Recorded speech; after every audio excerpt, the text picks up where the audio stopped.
Okay, so I am back, and I've sewn everything together. I thought maybe I'd just kind of put it in.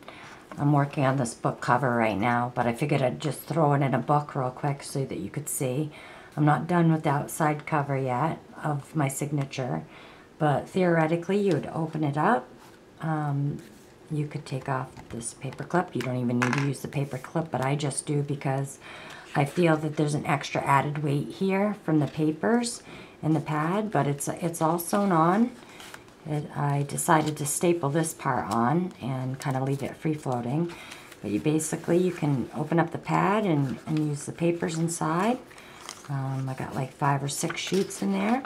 You could do some journaling or put some ephemera back here, or even add a pocket back here if you wanted to. And then you have all this space to journal as well. So that's the notepad. And then I've sewn the pocket on. So that's all.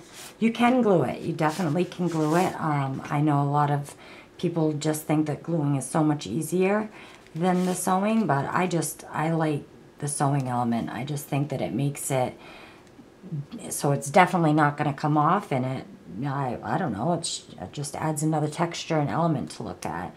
But so that's all stuck on there, and you got pockets. So I know that my videos are not step-by-step yet. I've been trying to save that for when I get better at filming and editing. So these are just kind of quick tutorials. If you are wanting some more direction or instruction on anything that I show, feel free to leave a comment below. Definitely leave constructive criticism. I am just learning, and I'm very open to everything. So subscribe to my channel if you want to keep following my journey and making things with me, and I look forward to seeing you guys next time. I hope you got some great inspiration from this, and don't forget, I do want to mention again, if I can find where those papers are. 2 seconds. Amity Bloom. Check out her Etsy site. She has all kinds of really beautiful ephemera packs.